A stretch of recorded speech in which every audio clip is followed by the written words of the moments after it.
Kembali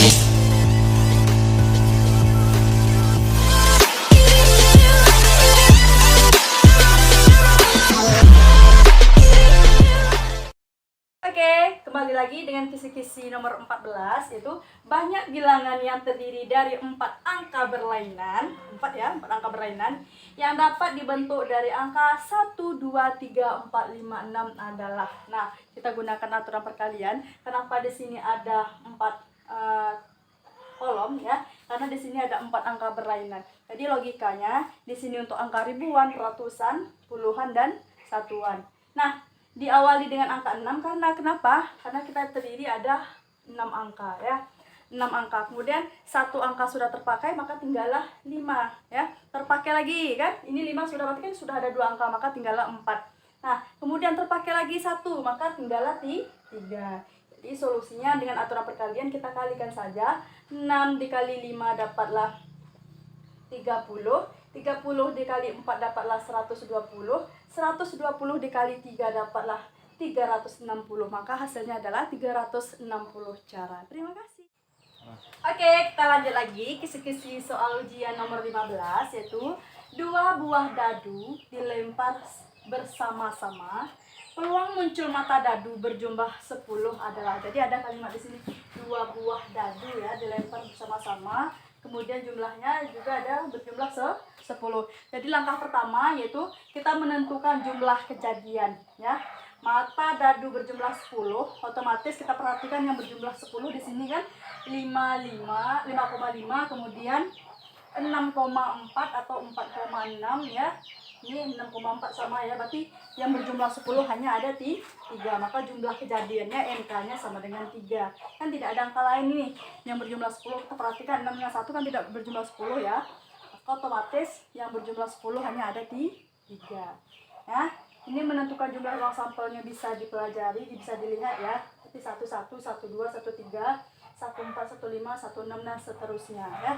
Maka jumlah ruang sampel NS-nya yaitu 6 kuadrat, berarti sama dengan 6 dikali 6, 36 ya.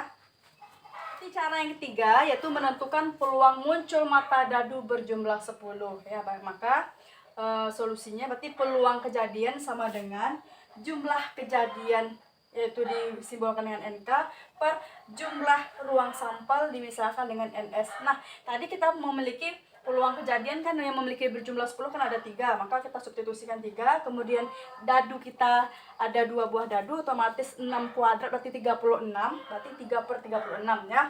Masih bisa kita sederhanakan, sama-sama kita bagi dengan 3. 3 dibagi 3 dapatlah 1, 36 dibagi 3 dapatlah 12. Maka peluang muncul mata dadu berjumlah 10 yaitu bernilai 1/12. Mudah bukan? Kita lanjut lagi kisi-kisi soal ujian nomor 16. Seorang siswa harus mengerjakan 6 dari 9 soal ulangan. Soal nomor 1 dan 2 diwajibkan dikerjakan. Nah, banyak pilihan yang dapat diambil oleh siswa adalah berapa ya? Nah, kenapa tidak permutasi? Kenapa kombinasi? Karena di sini tidak ada mensyaratkan bahwa soal ujian itu harus dikerjakan secara berurut ya. Boleh diacak ya kan, logikanya seperti itu ya. Soal ulangan itu kan acak, boleh di nomor 6 dulu atau nomor berapa ya. Maka kita menggunakan kombinasi. Kombinasi itu berarti CNR sama dengan NCR sama dengan CNR ya. Maka dapat kita simpulkan berarti N faktorial per R faktorial dikali dengan N kurang R difaktorialkan. Nah, jadi cara pertama yaitu tadi ada 9 soal. Berarti pilihlah 9 soal ya.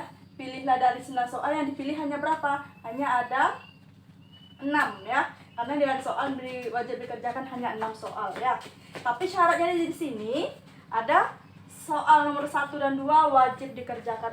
Otomatis soal nomor 1 dengan 2 sudah wajib dikerjakan. Otomatis yang tinggal adalah 3, 4, 5, 6, 7, 8 dan 9.